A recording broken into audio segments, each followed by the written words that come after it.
Welcome to Tamil English corner. So இன்றைக்கி என்ன பார்க்க போகிறோம் அப்படின்னா டெய்லி சென்டென்சஸ் 15 வந்து பார்க்க போகிறோம்.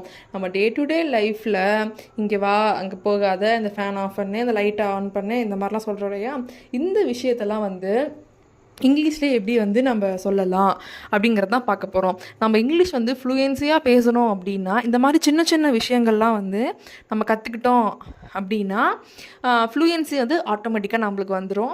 ஸோ இன்றைக்கி வந்து நான் ஒவ்வொரு சென்டென்சஸையும் 2 டைம்ஸ் சொல்லுவேன். அது நீங்கள் 3rd டைம் நீங்கள் வந்து என்ன பண்ணிக்கோங்க, ரிப்பீட் பண்ணிக்கோங்க, உங்கள் மனசுக்குள்ளே ரிப்பீட் பண்ணிக்கோங்க.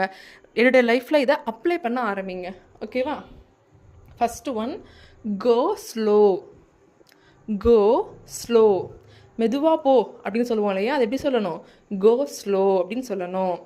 see you soon, see you soon, see you soon, விரைவில் சந்திப்போம், சீக்கிரமாக நம்ம பார்க்கலாம் அப்படின்னு சொல்லுவோம் இல்லையா, அதை எப்படி சொல்லணும்? see you soon அப்படின்னு சொல்லணும். stop it, அதை நிறுத்து அப்படின்னு சொல்லுவோம் இல்லையா, stop it, அதை நிறுத்து.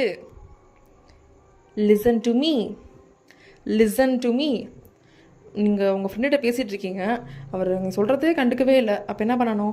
லிசன் டு மீ அப்படின்னு சொல்லணும். நான் சொல்வதை கேள். Get ready, தயாராகு.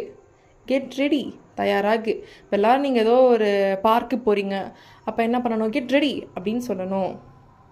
Wait for me, wait for me. உங்கள் ஃப்ரெண்ட் உங்களுக்காக பஸ் ஸ்டாண்டில் வந்து வெயிட் பண்ணிகிட்ருக்காங்க, நான் கிளம்புறேன்னு சொல்கிறாங்க, அப்போ நீங்கள் என்ன சொல்லணும்? வெயிட் ஃபார் மீ, எனக்காக காத்திரு. I feel much better, I feel much better. உங்களுக்கு வந்து உடம்பு சரியில்லை, இப்போ கொஞ்சம் நல்லா இருக்கிற மாதிரி இருக்குது, அப்போ என்ன சொல்லணும்? ஐ ஃபீல் மச் பெட்டர், நான் மிகவும் நன்றாக உணர்கிறேன் அப்படின்னு சொல்லணும். தேங்க்யூ ஸோ மச், மிக்க நன்றி. தேங்க்யூ ஸோ மச், மிக்க நன்றி. தேங்க்யூ அப்படிங்கிறது ஜென்ரலாக இப்போ நான் வந்து ஏதோ ஹெல்ப் பண்ணியிருக்காங்கன்னா தேங்க்யூ அது மாதிரி சொல்லலாம். இதுவே ஒரு பெரிய ஹெல்ப், ரொம்ப ஒரு பெரிய ஹெல்ப் அப்படிங்கிறப்போ தேங்க்யூ ஸோ மச், மிக்க நன்றி அப்படின்னு சொல்லணும். I need a break, I need a break, எனக்கு இடைவேளை தேவை. நீங்கள் கண்டினியூஸாக ஒரு 8 hours ஒர்க் பண்ணிகிட்டே இருக்கீங்க, அப்போ நீங்கள் என்ன பண்ணுவீங்க? ஒரு டீ சாப்பிட்டா நல்லாயிருக்கும், பிரேக் எடுத்தால் நல்லாயிருக்கும்னு சொல்லுவோம் இல்லையா, அது எப்படி சொல்லணும்னா I need a break, I need a break. Let's eat dinner, let's eat dinner, இரவு உணவு சாப்பிடலாம், எல்லாம் ரெடி ஆகிடுச்சு வாங்க சாப்பிட்லாம் அப்படின்னு சொல்லுவோம் இல்லையா, அது எப்படி சொல்லணும்?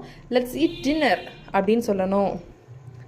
Call me later, call me later, என்னை பிறகு அழைக்கவும் அப்படின்னு இருக்குது. இப்போ வந்து நீங்கள் ரொம்ப பிஸியாக இருக்கீங்க, உங்கள் வீட்டில் இருந்து ஃபோன் பண்ணிகிட்டே இருக்காங்க, அப்படிங்க என்ன சொல்லணும்? கால் மீ லேட்டர், என்னை அப்புறமா கூப்பிடுங்க அப்படின்னு சொல்லுவோம் இல்லையா, அது எப்படி சொல்லணும்? கால் மீ லேட்டர் அப்படின்னு சொல்லணும். I will call you, I will call you, phone பண்ணாதீங்க நானே கால் பண்ணுறேன் அப்படின்னு சொல்லுவோம் இல்லையா, அதை ஐ வில் கால் யூன்னு சொல்லணும்.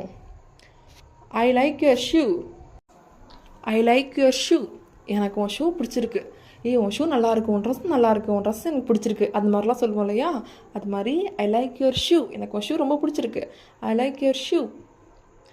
I know him, I know him, எனக்கு அவனை தெரியும். இப்போ வந்து உங்களை யாரோ கேட்குறாங்க, அந்த பையன் யாரும் உனக்கு தெரியுமா அப்படின்னு கேட்டாங்கன்னா, உங்களுக்கு தெரிஞ்ச பையனை என்ன சொல்லுவீங்க? எனக்கு அவனை தெரியுமே அப்படி சொல்லுவீங்களே, அதை எப்படி சொல்லணும்? ஐ நோ ஹிம், எனக்கு அவனை தெரியும். Are you there, are you there, நீ இருக்கிறாயா அப்படின்னு. ஃபார் எக்ஸாம்பிளுக்கு இப்போ நீங்கள் ஃபோன் பேசிகிட்டே இருக்கீங்க, நீங்கள் ஃபோனில் யார்கிட்ட பேசுகிறீங்களோ அவங்க ரிப்ளையே பண்ணல, இருக்கியா, காலில் தான் இருக்கியா அப்படின்னு நம்ம கேட்போம் இல்லையா, அதை எப்படி கேட்கணும்? Are you there, are you there அப்படின்னு கேட்கணும். ஸோ இன்றைக்கான டெய்லி சென்டென்சஸ் 15 வந்து முடிஞ்சிருச்சு. ஸோ உங்களுக்கு என்னென்ன சென்டென்சஸ்லாம் உங்களுக்கு இங்கிலீஷில் வேணும் அப்படிங்கிறத கமெண்ட் பண்ணுங்கள். நான் எப்படி இங்கிலீஷ் சொல்லணுங்கிறத உங்களுக்கு நான் வீடியோ போடுறேன். லைக் பண்ணுங்கள், ஷேர் பண்ணுங்கள், சப்ஸ்கிரைப் பண்ணிக்கோங்க, நோட்டிஃபிகேஷன் ஐக்கானை கிளிக் பண்ணிக்கோங்க, அப்போ தான் உங்களுக்கு நோட்டிஃபை ஆகும். இதே மாதிரியே நிறையா வீடியோஸ் பார்க்கலாம். தேங்க்யூ.